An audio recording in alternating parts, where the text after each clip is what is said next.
Hello everybody, and Jess here, and welcome back to Nanatsuma Maken ga Shihai Suru, episode 5, if I'm not mistaken. I don't think I am, but it won't hurt to check that, of course. Episode 5, indeed, in which... kinda hard to tell what will happen, honestly. Not all, but most of the episodes so far have been fairly, how should I say it? Fairly, maybe not detached entirely, but fairly, whatchamacallit?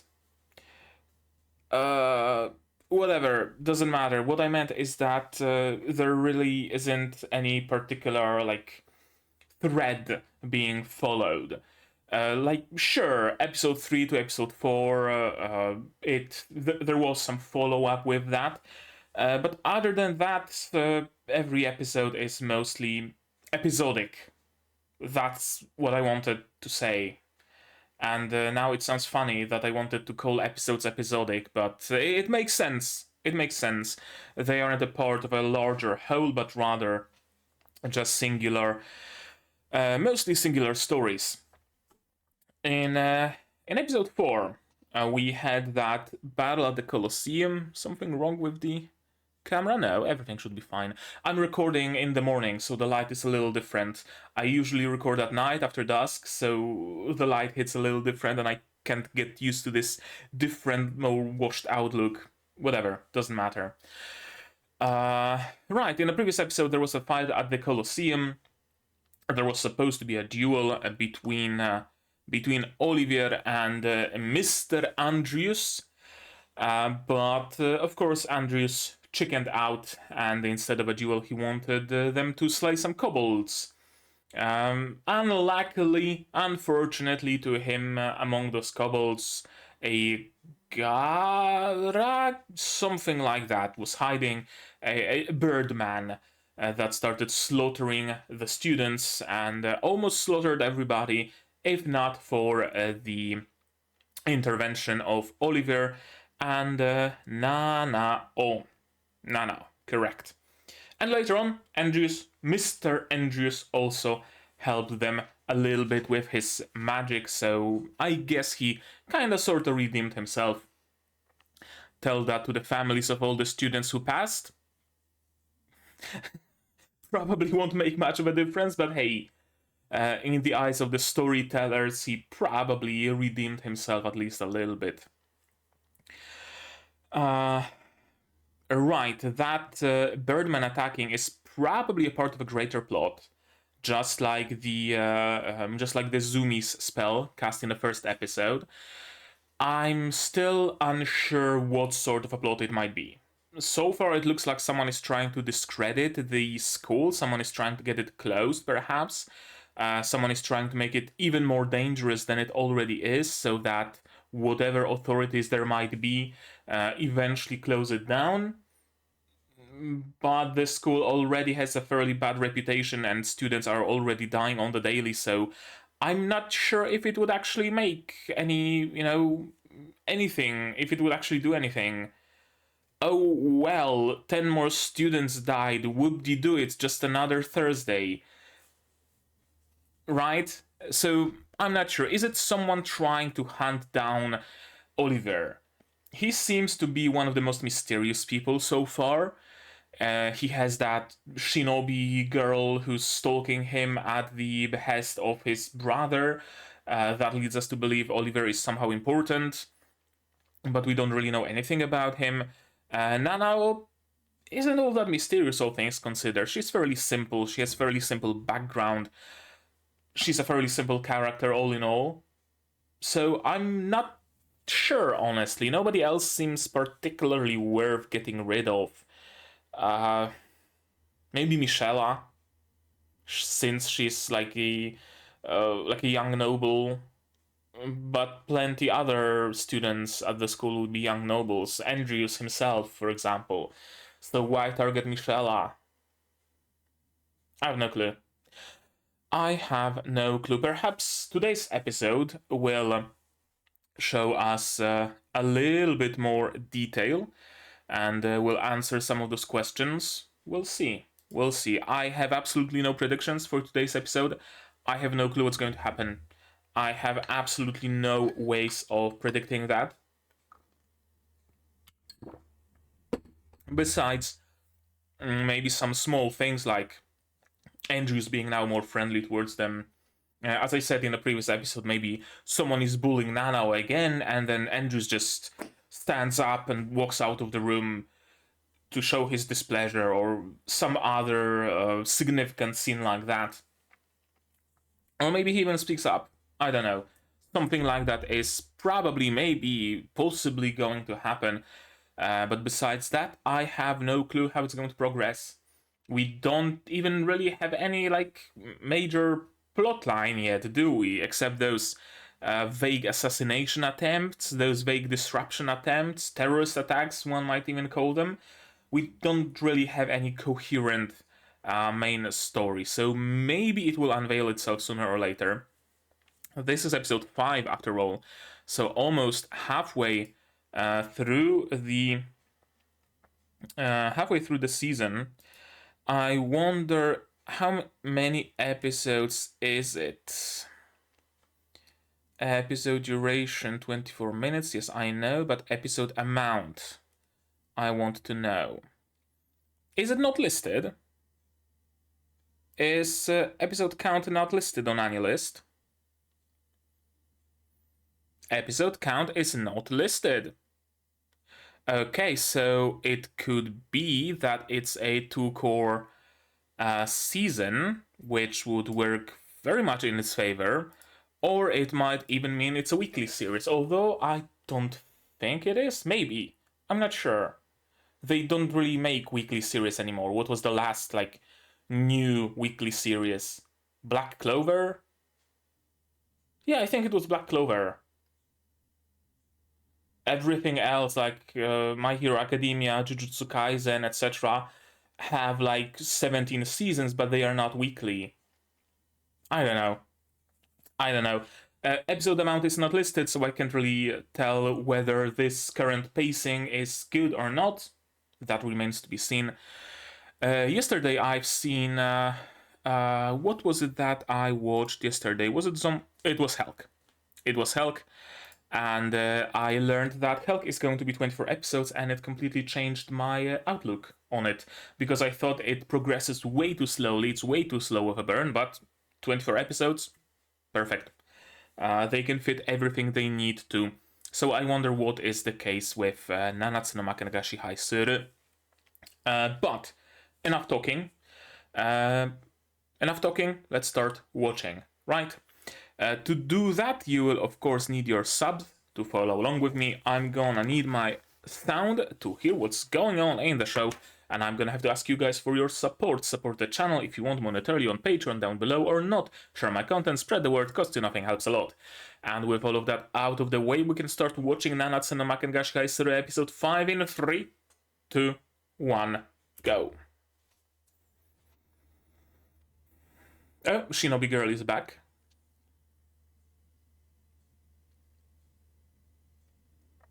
Garuda, not Gara, Garuda. And someone's calling me. I'll call you back.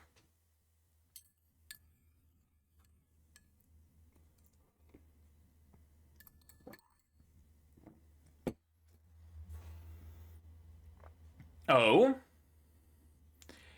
So he is significant somehow. You can do what you must when the time comes. And a picture of like a black sun or whatever.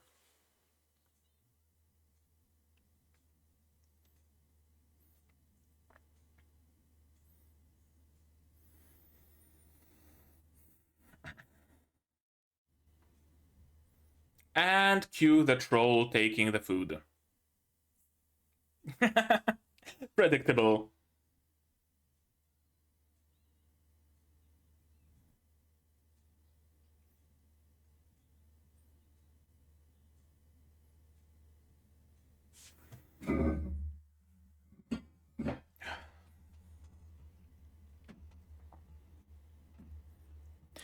I noticed that this season has some amazing music. At least the shows I'm watching. This is a great opening. Helck has some amazing tracks. Zom 100 has amazing tracks. Undead Girl Murder Farce. Even Atelier Ryza. Nothing like particularly memorable, but it has a nice opening and ending.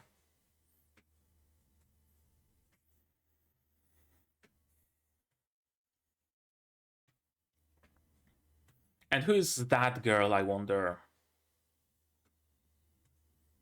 She fits the trope of a little sister. I wonder if Oliver's little sister will enroll in this academy. That would be, again, a very classic dynamic of a broken little sister, possibly kudere.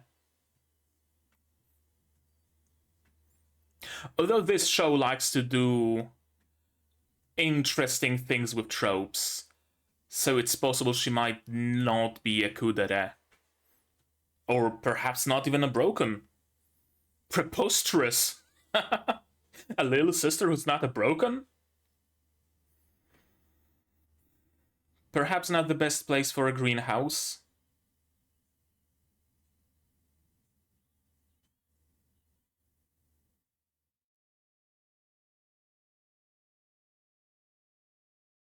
I mean, yeah. You clearly don't have live leak in your world. It desensitized entire generations of kids. That's good.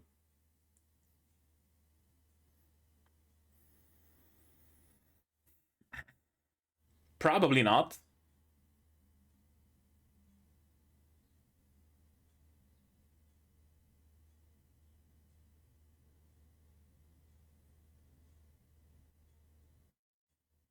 Okay, so do we have two different factions and this school just happens to be their battleground? Makes sense, actually.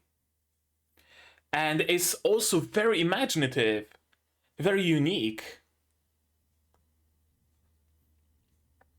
Usually you have a faction against a school for whatever reason, but if there's actually like two different factions fighting and the school is just caught in a crossfire, yeah, I like it.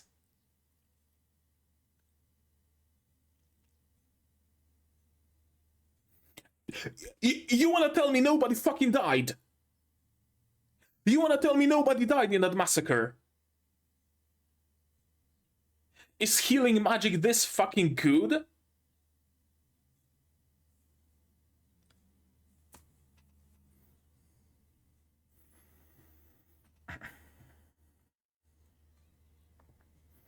Swing, swing. That's how...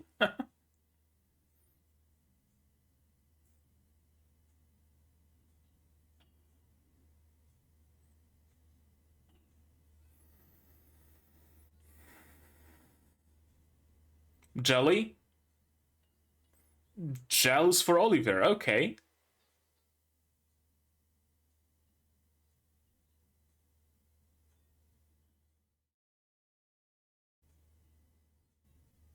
Write an essay.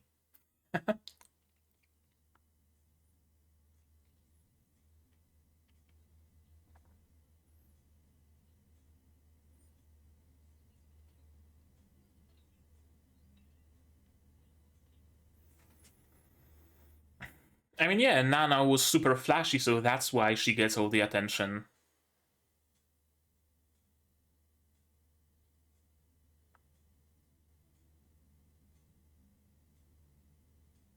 How?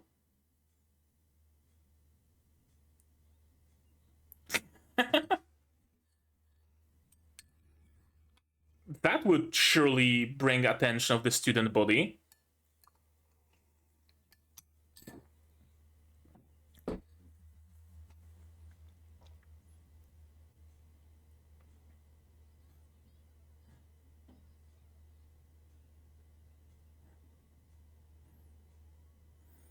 That's a little late. Very, like, post factum.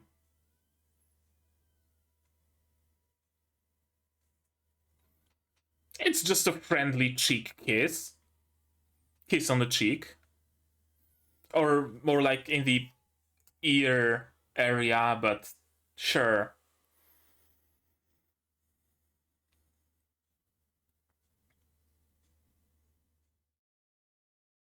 Yeah, absolutely.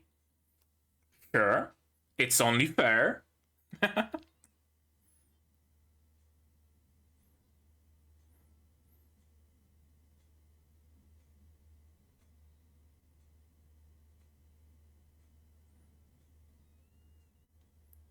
Kate is gonna explode.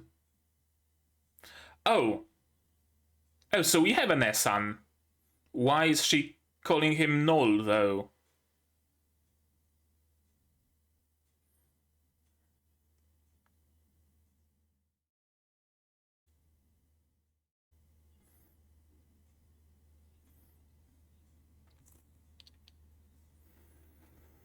She's like a third year or something? Or fourth year because she has purple robes?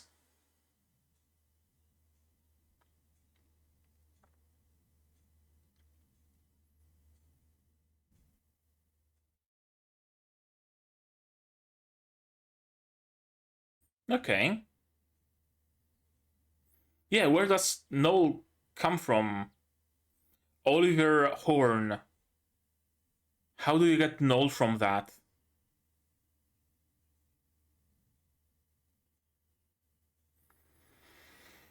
Hello, Snape. Of course he teaches potions. Why would he not be teaching potions? They really want to turn him into Severus fucking Snape.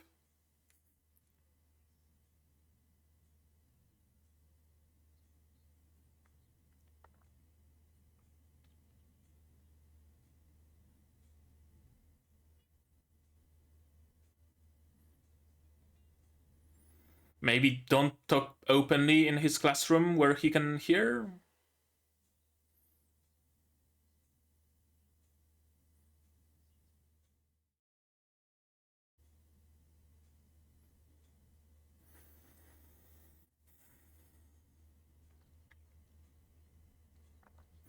He's a master alchemist. And the potion is probably gonna explode in his face.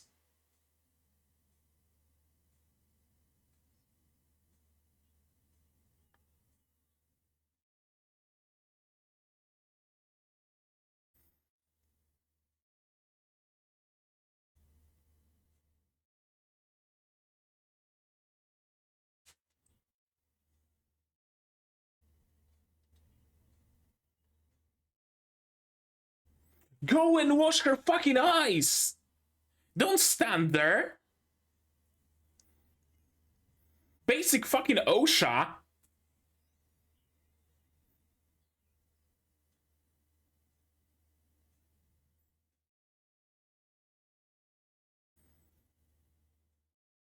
Don't you have like a shield spell or something? Just gonna grab an explosive?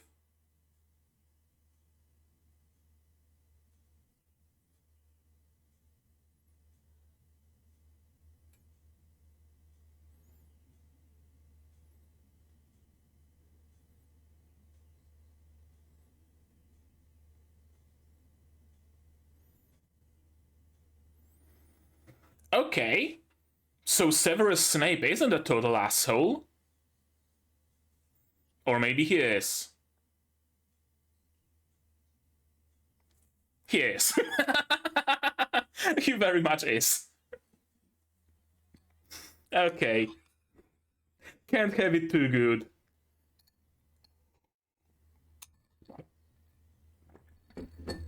Can't have actually like decent human beings for teachers, can we? Mr. Horn. Mr. Angius. Could you just drop this fucking mister?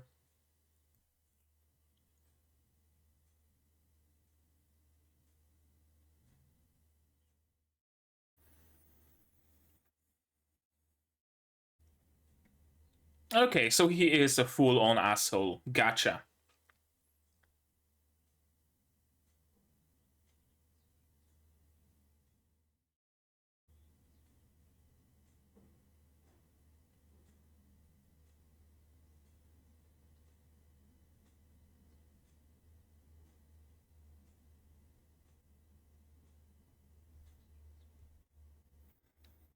It's not like I care about you, baka.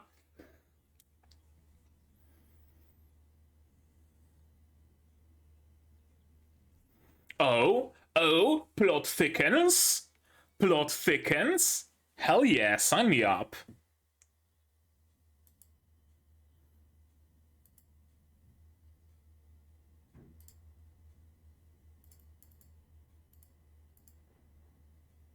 What happened to the brightness? Now that's better.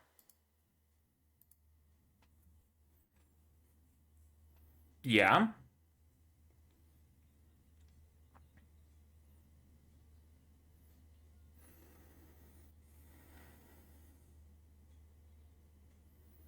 Yeah, deadly fucking prank.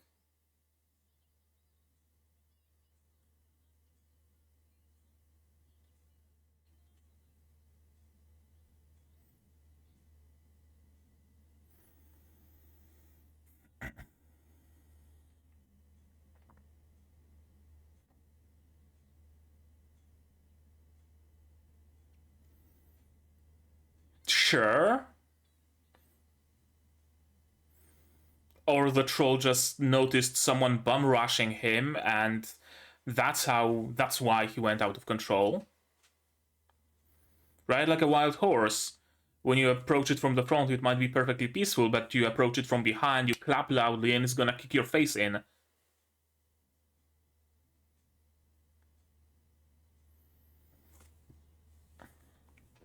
Did something had to happen to the troll?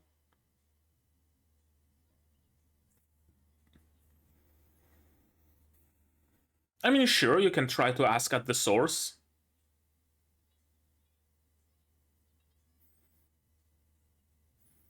Watch the troll already be dead or carted off somewhere? Oh no, it isn't. That's good.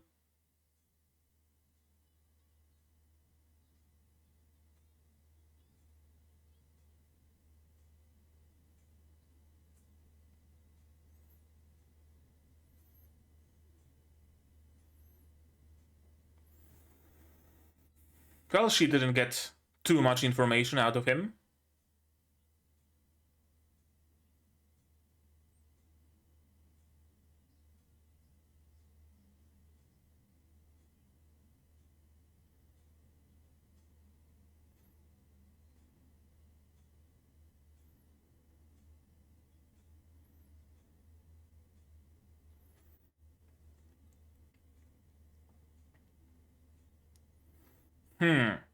Internal magic, muscle strengthening, skin hardening, stuff like that.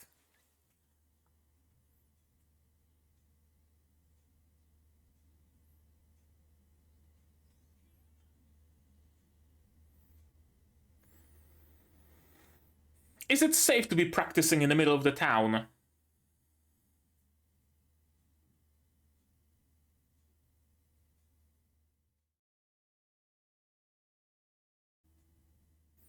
It can speak. Okay.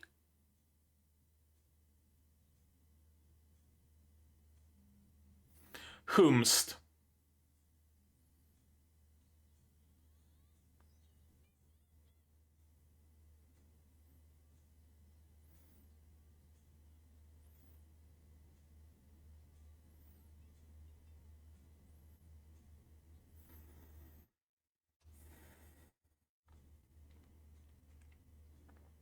Also generally useful.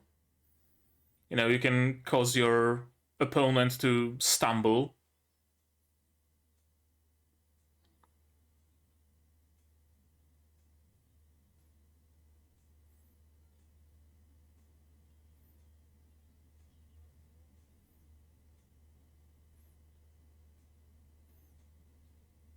Oh?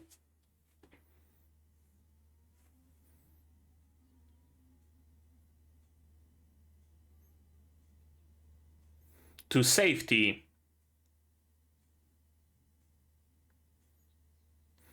Yeah, it wasn't rampaging. It was just mindlessly trying to run.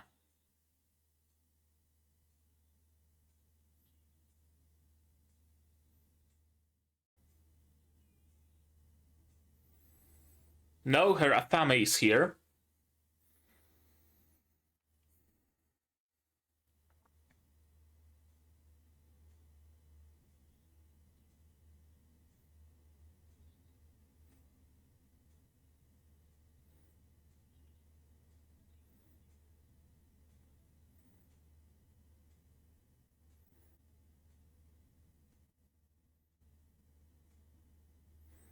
Probably the labyrinth.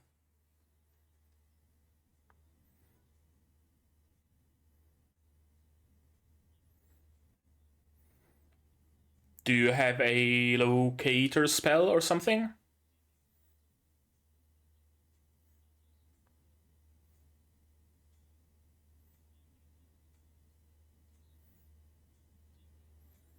Yeah. Generally a good idea.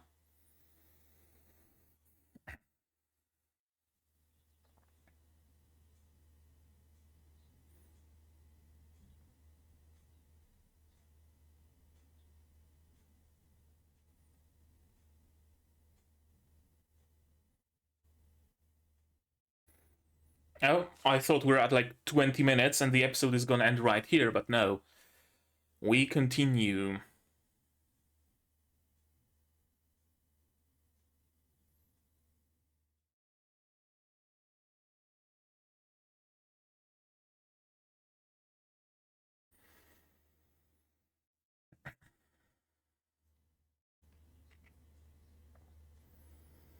That fellow demi-human right activist that talked to Katie earlier that stopped the execution of the troll?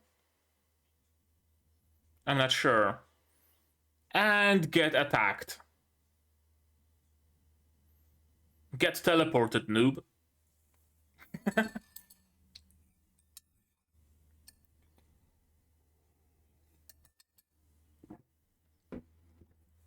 Oh, she's not gonna reveal herself like that.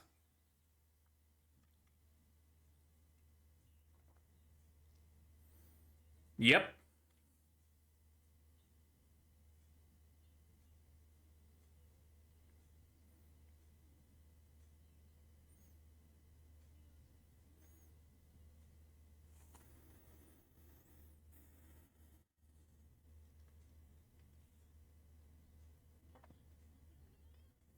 Katie in... Oh, I thought she's in one of the test tubes, but no. She's on a sacrificial altar.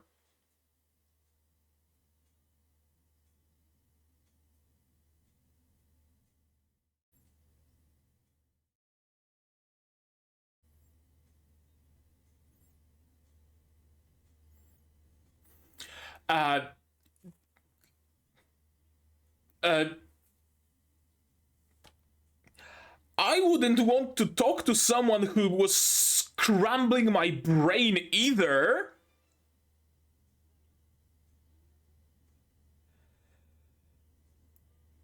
The key was being nice to the fucking troll.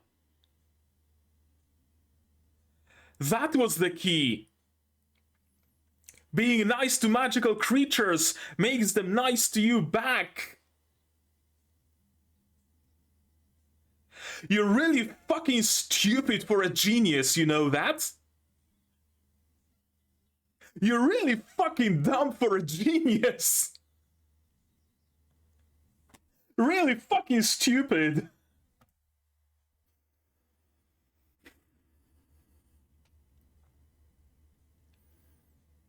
Yeah, just slit her throat, honestly. Oh, it's my demon eye.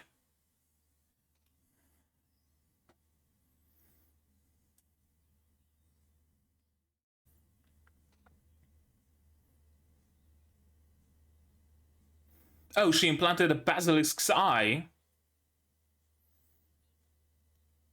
Interesting.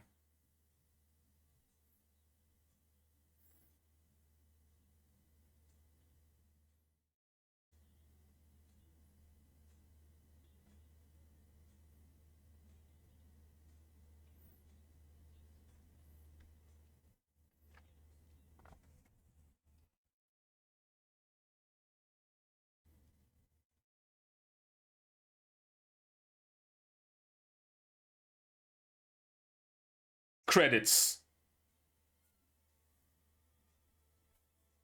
Credits. Okay.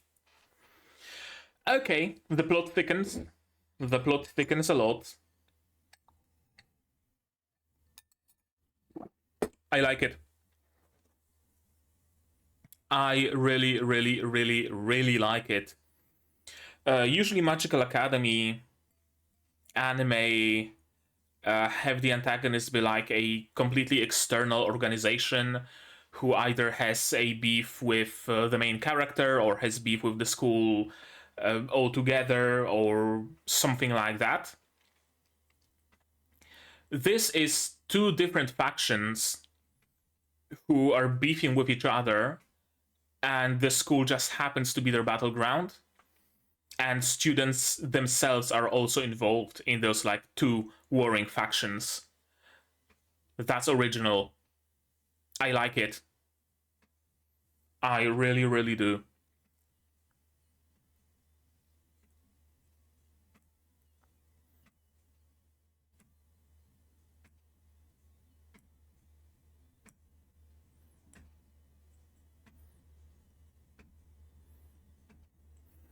Anything after credits, or just spoilers, or what?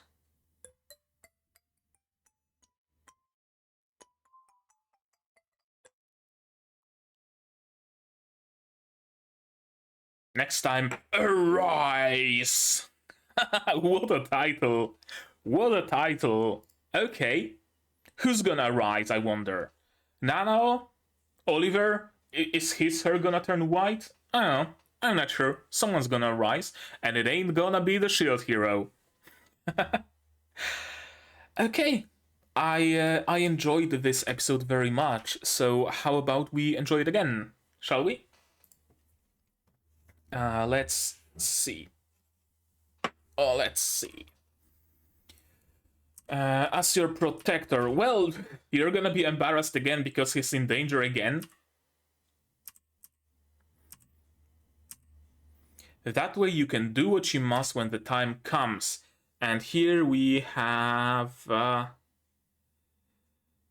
people in front of the a black sun of some sort, and a blonde girl standing opposed to them, and they are all in front of a black sun of sorts, some sort of an eclipse.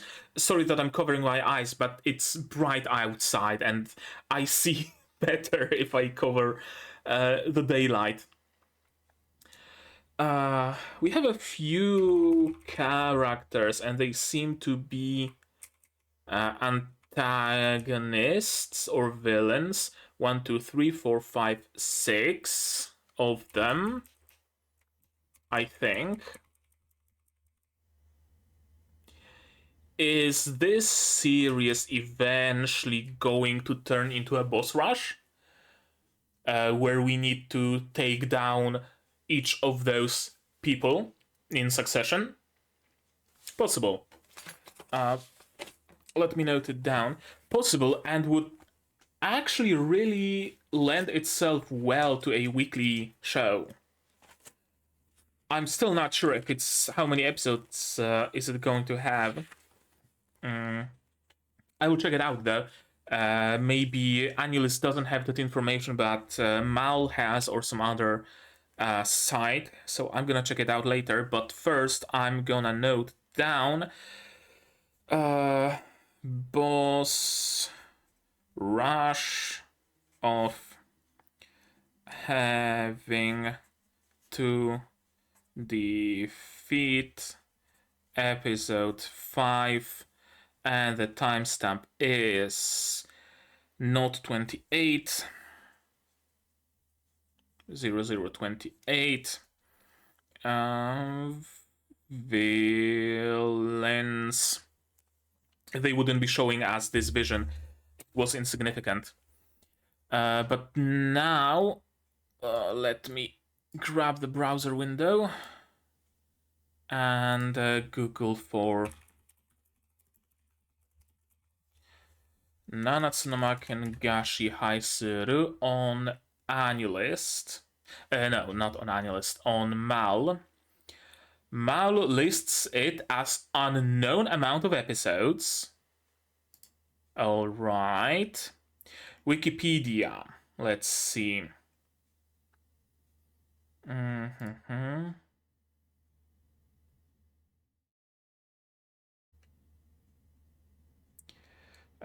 Any other sources? Let's Google episode count. Wikipedia lists it as 5 episodes, but no actual count.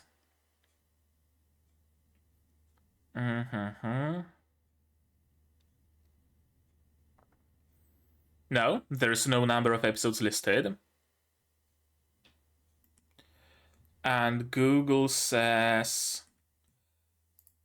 Google links to an AniList forum thread with a link to Twitter, to a leak, to a leak that says it will have 15 episodes. Okay, so tentatively 15 episodes. Tentatively because it comes from a leak, so we can't really verify the truthfulness of that information. 15 episodes, an odd number, but I guess it would work. And of course it was her in the end. And here I thought there is actually some decent human beings at this school. Silly me. Silly me. Thinking there's like decent people at this school. Although it's interesting because everybody so far, it's only her, who seemed decent at first turns out to be a monster. And then we have Andrews, who seemed like a spoiled rich kid antagonist and then turned decent in the end. Interesting how that happens. A little bit of a subversion in both directions. Pear and fig. Interesting combination. I really like it, though. I'd like to say your passion will pay off.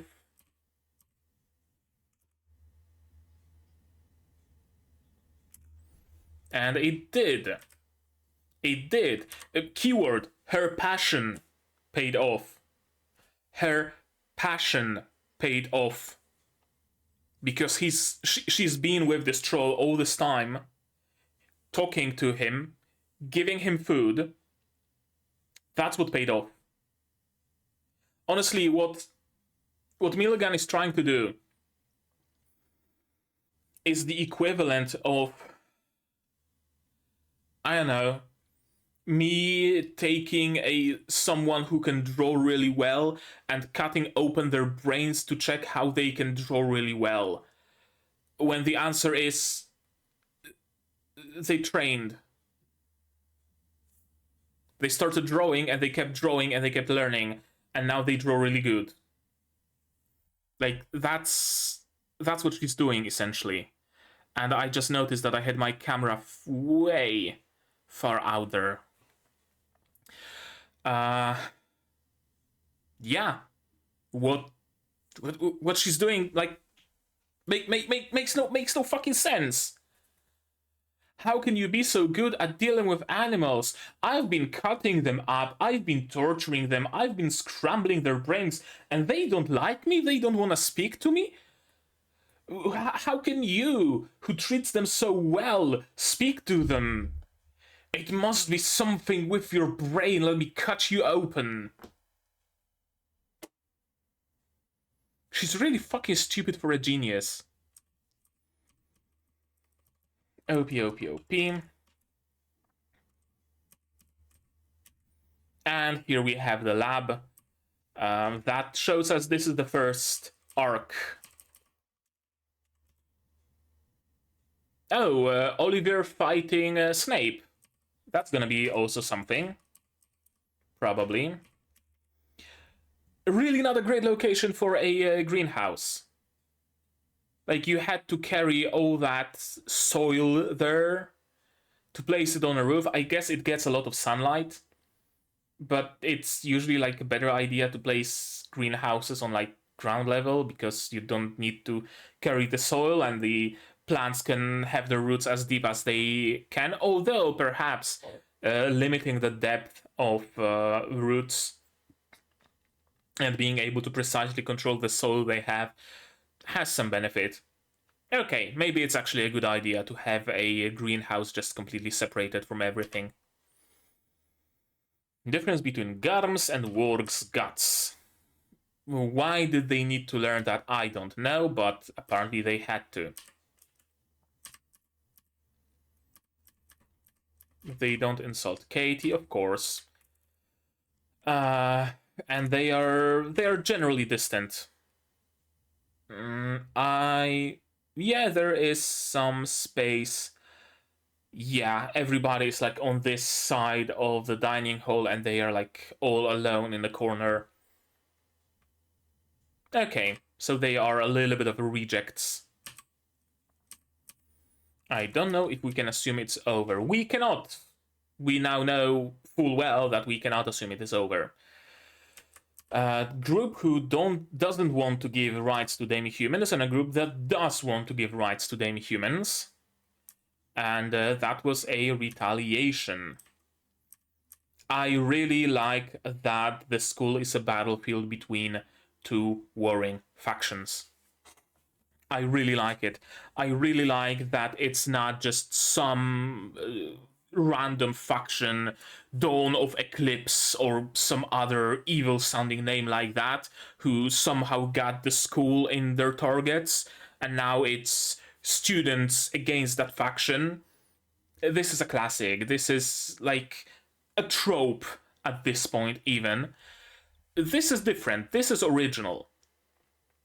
This is very original. It could be just any school. It could be honestly any place that would be a battlefield between those two factions. It just happens to be this school. They don't see it as anything more than a fight between students. And apparently people didn't die. Is healing magic this strong, or was the Garda this weak? I'm not sure. It wasn't weak, certainly. So perhaps healing magic is this strong and the students present were so good at healing magic that they could save all of the students involved? I'm not sure. And yeah, like exactly what I was saying before the episode began. Here at Kimberly, what happened is nothing special. It's just another Thursday. Some students got hurt, maybe some even died, whatever. It happens. It happens a lot. I joined a really scary school. Yes, you did. Yes, you did. Everybody did. For some godforsaken reason. Are there no other schools? Really? Honestly? Like, I know that this one is the best and offers the best results, but like, I'd rather go to a slightly worse school and know that I'm gonna survive. You know? Nanao got a following, at least. And Katie has a little bit of hots for Oliver. We can see that full well. Look at this grumpy, pouty face.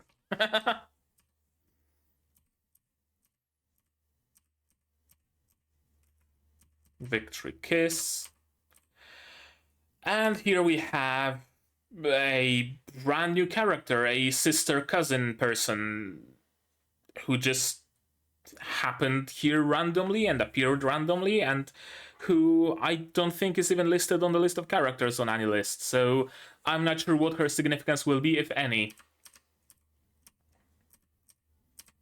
Null.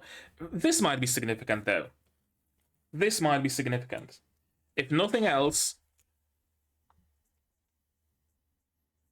Null might be significant, because Oliver Horn doesn't work as Null, right? Null really doesn't work as a nickname for someone named Oliver Horn. Or am I tripping?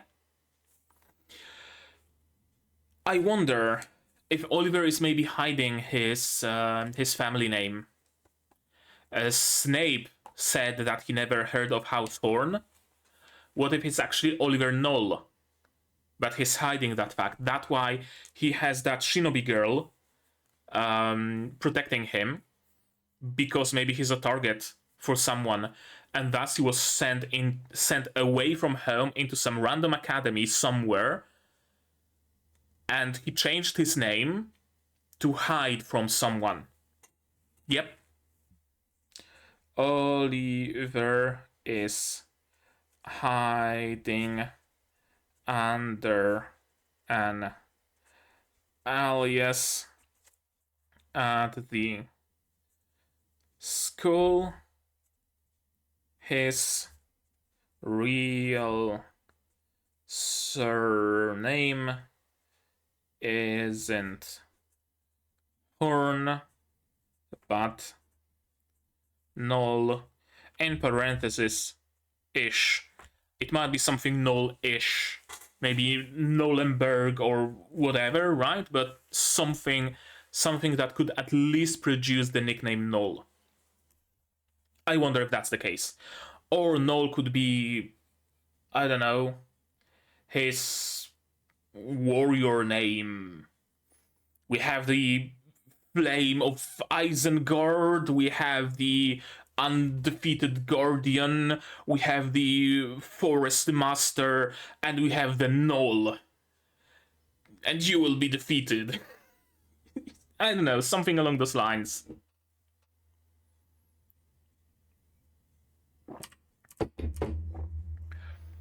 I've been staying with her family, and they've all been very kind to me.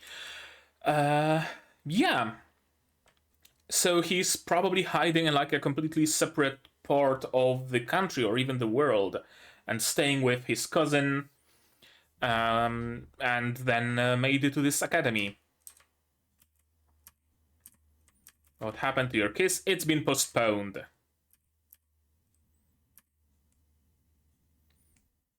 They're very dangerous, indeed.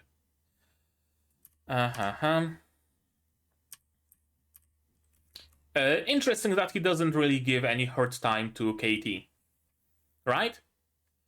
This is very interesting. He's an absolute asshole, but all things considered, he's professional, right? He's a teacher right now. He's not a villain right now. He sheds his villain persona, he puts on his teacher persona and starts teaching, and teaches well. But then, after hours, he puts on a mask, paints his nails black, and rasps his voice up, and he becomes a villain. You know? Teacher during day, villain during the night, kind of sort of deal. I like it. I like it because it actually gives him some depth, right? That he's not just a plain villain who's an asshole to his students for no reason, who's an asshole to Katie. No, right now he's a teacher, so he's going to teach and do his best teaching. Makes perfect sense, and I really like it. Another like subversion of that asshole teacher trope. And of course, Oliver saving everybody.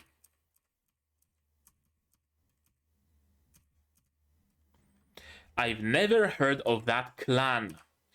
That tells me that Horn might actually be an alias of some sort. But you should choose your friends better. And his asshole persona, his villain persona bleeds through for a moment, but just for a moment. You gotta keep it professional, right?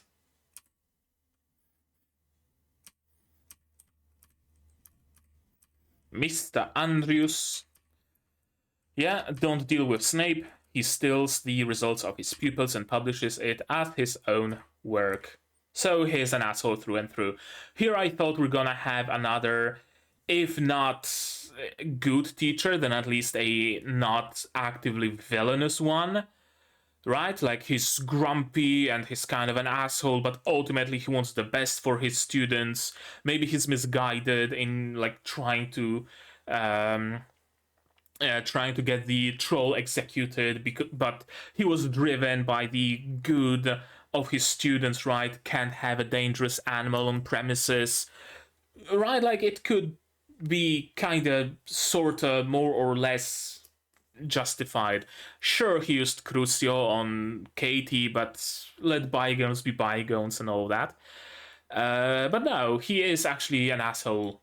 He just keeps up a very professional facade during lessons, during classes.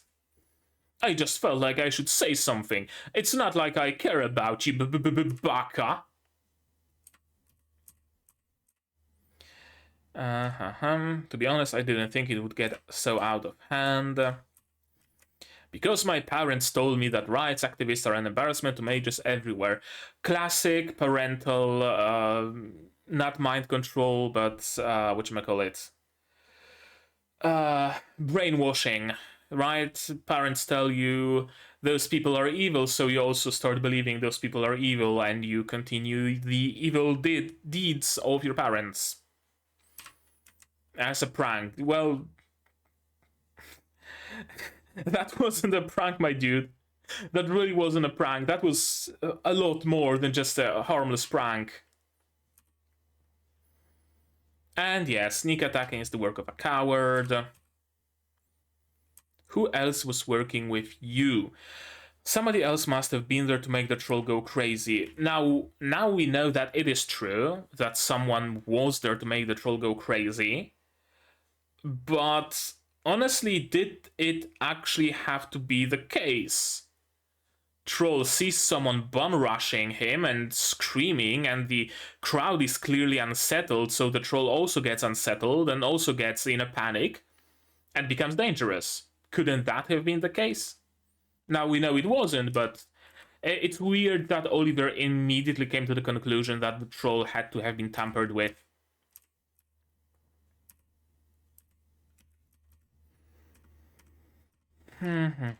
This is getting complicated. The flames that come from your Athame need to exist within you first. Blend yourself with the surroundings, cast away the distinction between you and the outside world. You can control the magic flow within your body, so to control magic flow outside of your body, you simply need your body to become a part of the outside and the outside to become a part of your body. Makes its own twisted kind of sense. Not gonna lie. Not gonna lie. And the troll speaks, and we have her just randomly peeking through. I just thought of something. She's very much like Cartaphilus from Ancient Magus Bride. Right? Cartaphilus was also experimenting with hybrids and chimeras. He also was using body parts of monsters. He also has hair that covers one of his eyes, also white-haired. She's just female Cartaphilus. She's female Cartaphilus. Okay, I knew that I recognized this design from somewhere, and now I know where. Next time I want to be able to join in. I can't. I can see that a big person. Yeah, troll trying to escape. Troll trying to escape. Interesting that Nanao has this kind of intuition, although I guess she would have. She's a warrior through and through, so of course she would be able to instinctively tell who's trying to rush her and who's just trying to run away. Makes sense. It was trying to run away indeed. It was running towards the school gate, towards safety. It has its own cage, it has its own place at the school gate, so the troll was trying to run to the place he knows. And apparently that immediately told Nanao that Nanao told Oliver something. Don't tell me, no, it's possible. And he immediately knows to start looking for Katie. Why? How? What was the thought process? What was the thought process? the troll was driven to madness, to go out of control by someone, and we don't know anything more. And someone was trying to manipulate that troll to have him get out of control, and we don't really know anything more. And the troll was driven to run away by someone tampering with him. But now I know full well what's going on and where should we go, and Katie is in danger. What is the difference between tampering with the troll to make it rampage and tampering with the troll to make it run away? There is no difference in my mind, so I'm not sure why did Oliver come to the conclusion. Why did Oliver know what's going on when he heard that it was running away, but he didn't know what's going on when he heard that it was rampaging? I'm not sure. I would really like to know the thought process, because this is kind of an asshole right now. I wonder if it was explained better in the source material. Probably was. But as it stands, I have no clue how did Oliver come to the conclusion he did. And of course, a classic trope of someone kidnapping the other person and an obvious big thing being left behind. I'm not even like particularly mad at it. I would be mad at it if there existed some tracking spell that they could use with Katie's Athame to track her down, because if a spell like that exists and you try to kidnap someone, fucking make sure you take their Athame as well, or else other people can track them. But no, the Athame turned out to be entirely insignificant, besides leading them faster to the conclusion that she was taken. Although even that wasn't really necessary, because the troll just told them that they took her away. The labyrinth, of course it's the labyrinth, it's always gonna be the labyrinth.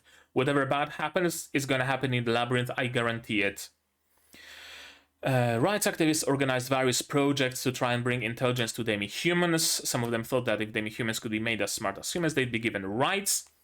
One of the projects was an attempt to bring language to trolls. Makes sense. Like, actually genuinely makes sense.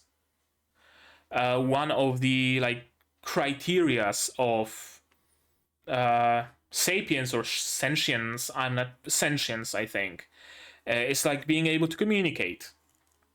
And since humans are like unable to communicate with, I don't know, chimpanzees or dolphins or turtles or whatever, we don't fully treat them as sapient, right?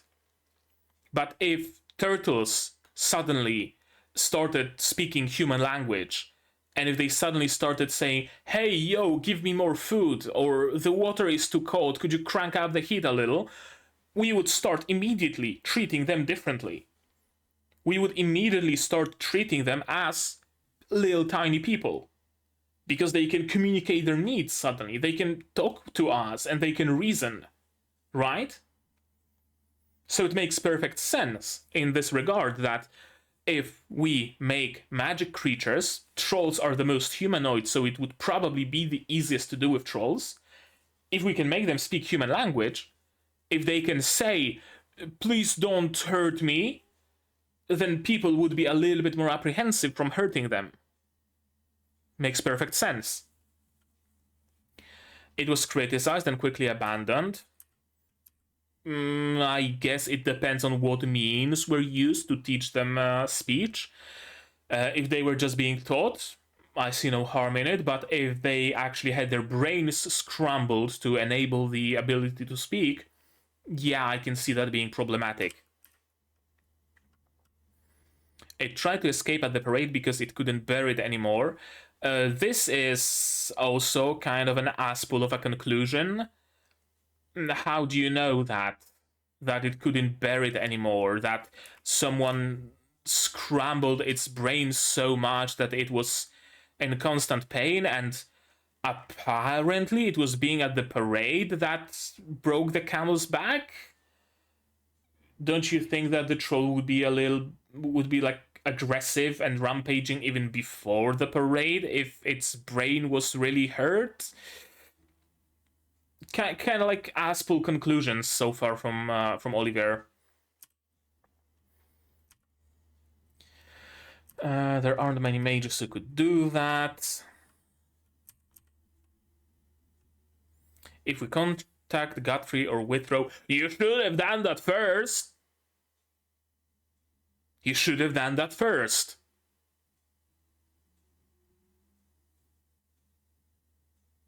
They had the time to start asking students for where Katie might have gone. Use that time to notify Godfrey or Withrow. That was extremely stupid on your part, what you did. It really was.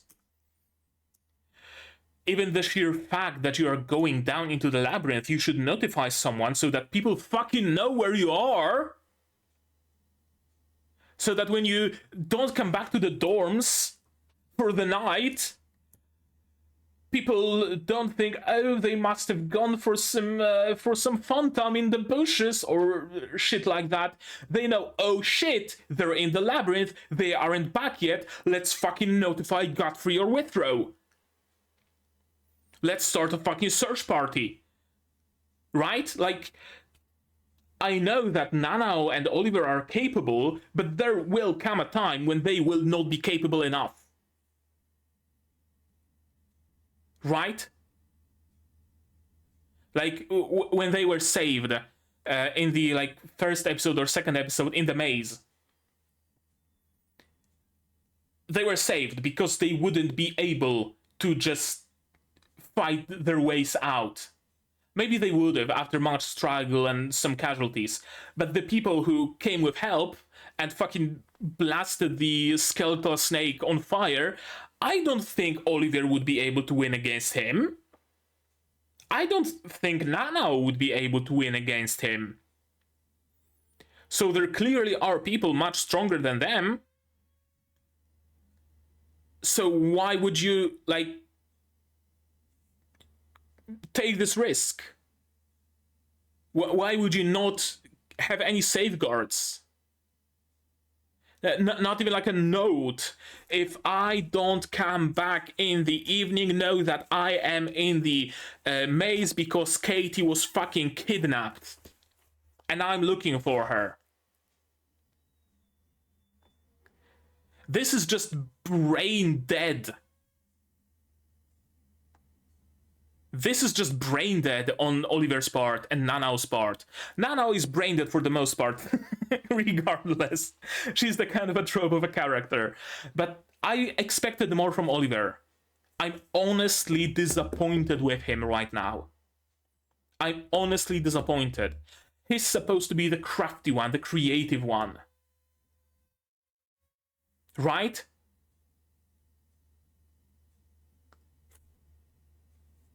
I'm disappointed in him. I really am. And of course they fell for a trap, and they won't be calling Godfrey now.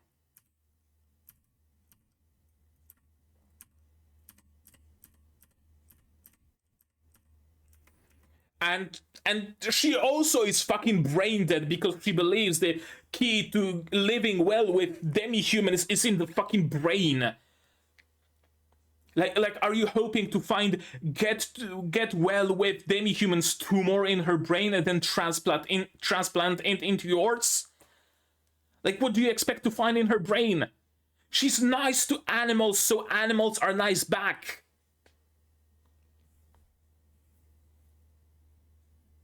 If you hit your cat, it's gonna bite you. If you pet your cat, it's gonna sit in your lap and purr. Like, simple. Simple. She really doesn't know shit about demi-humans for someone who claims to be a master in demi-human biology. He refused... My operation on the troll's brain went perfectly, but he refused to talk to me. Gee, I wonder why. I wonder why. Huh.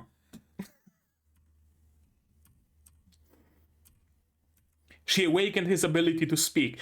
He had the ability to speak, but he didn't want to talk to you. Jesus Christ. What could she have done to make it work, I wonder? I wonder. Was it her talking to the troll constantly and bringing him food? And like tasting the food in front of him to let him know that the food is safe for consumption and spending time with him? Nah, it's probably something in her brain.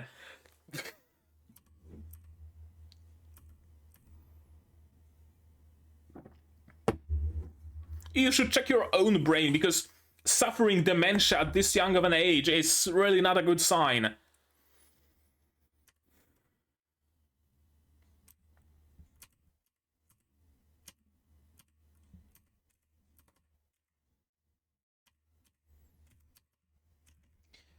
And suddenly the evil, cursed eye of the Demon Lord. Except it's just a basilisk eye, but I guess the effects are largely the same. Present from my overprotective parents. So I guess her parents were also into like transhumanism, I guess you could call it. And she's into that as well. I guess she inherited that passion. Kimberly Magic Academy 4th year student Vera Milligan. My major is demi-human biology. I'm a rights activist and I want to raise their status in society. Snake Eye Milligan. And that's the episode.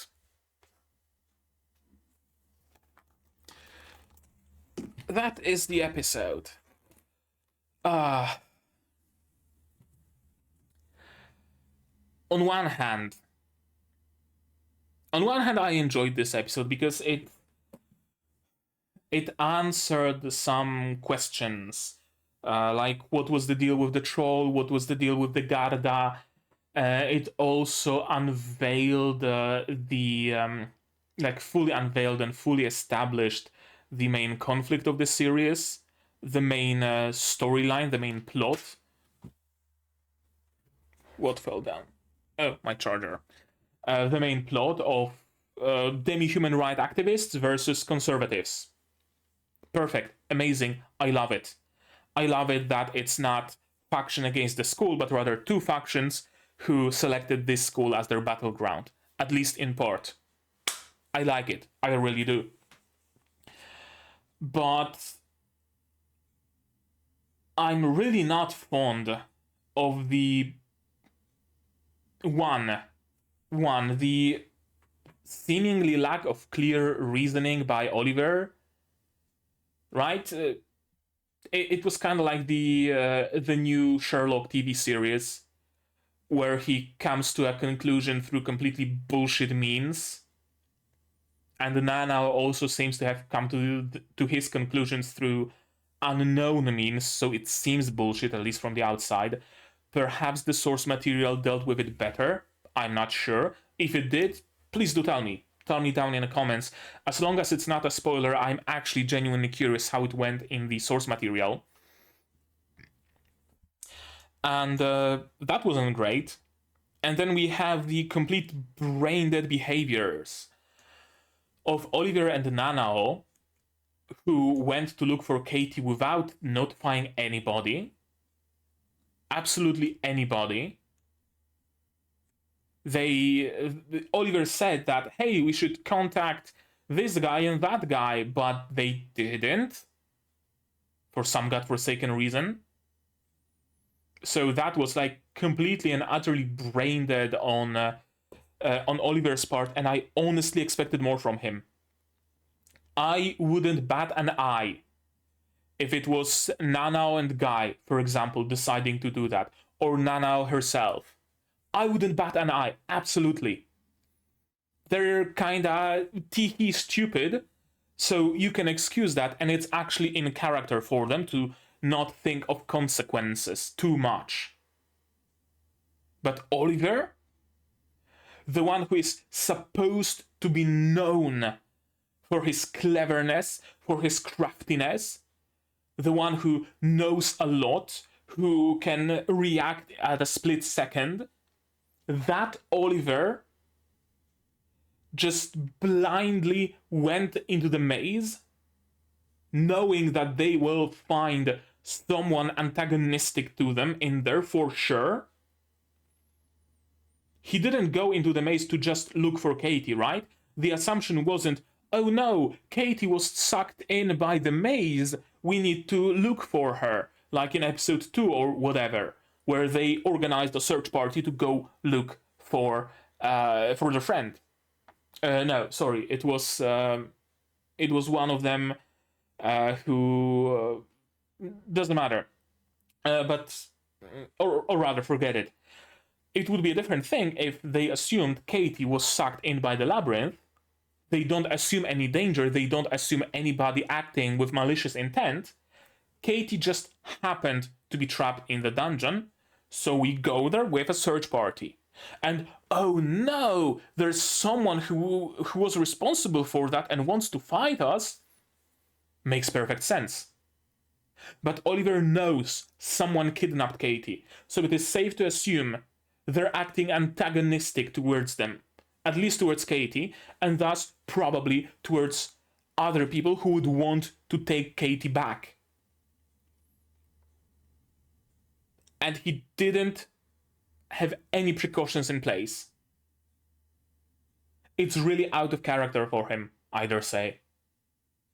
It really is. Again, I wonder if it was different in the source material. And again, if it's not spoilers, feel free to tell me about it, either in the comments or on the Discord or wherever. But yeah, it was a completely out of character, brain-dead behavior on Oliver's part, and it really broke my suspension of disbelief a little bit.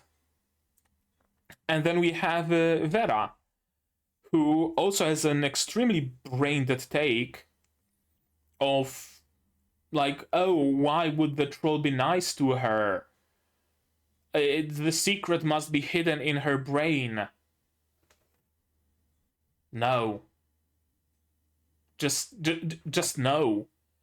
You don't need to be a super genius to figure out that it is not the case, especially since she was observing what Katie is doing. I would be able to excuse it if she was nowhere near and then Katie approached the troll for the first time and then the troll started having conversation with Katie. Right? Okay, sure, wow. What is it about Katie that she was able to spark a conversation right from the get-go? Is it some inherent magic of hers? Did she use some spell? Is it her built-in talent or whatever? I must know. Because starting to talk with a troll just, right from the get-go, that's unheard of. But Katie was putting an effort. She was feeding that troll, spending time with it, feeding it, building trust, and Vera witnessed it. So why does she believe that it's some weird, I don't know, animal talking part of the brain that's overdeveloped in Katie or whatever? Why is that the first conclusion she comes to? And not behavioral? Maybe it's just her character trait, right? Maybe she's just so blindsided by operating on demi-humans and humans that she immediately jumps into let's cut them open as a solution to everything, right? Oh, the food was really good today at cafeteria, let's cut open the chef's head to try to find the recipe for those crumpets because they were really delicious, instead of her first thought being, let's ask the chef for the recipe for crumpets. Maybe she's just twisted like that. But if she is, we weren't really, shown that, right? It would be a different thing if we got to know her a little better, if she was, I don't know, if she got some food I don't know, some cake with filling or whatever, and she started dissecting that cake with her knife and a fork to trying to figure out what the particular ingredients are, right? That's just her quirk. She's twisted like that. That's what she does. So it makes sense that it would be the first thing she jumps to when it comes to Katie. But we weren't shown anything like that. Nothing like that was established. So it comes off as Vera just being another brain-dead person in this episode. Yeah, I don't know what else to say, honestly, on her topic. Again, maybe in the source material it had some actual more build-up. She actually was established as the person who takes a cake on her plate and starts dissecting it and trying to figure out what the particular nuts are in the batter. Oh, there is some walnut and there's some other nut in there, and oh, they make a nice combination together, and oh, yes, they are responsible for this part of the flavor profile of it. You know, if she was established as someone like that, maybe in the source material. But not here, not in the anime. And that makes her weird. And kinda brain dead in that way, where she's supposedly a genius but couldn't see an obvious relation that a 10-year-old would observe without any issues. Yeah, this episode really made me feel ambivalent about it. There are parts that I really like about it, especially the first part. The first part, yes, thumbs up, amazing, great, I love it. I love Olivier in the potions classroom, what he did. I even very much enjoyed Snape, how he's all professional in front of the students when in his teaching, but he has that villain persona underneath that facade.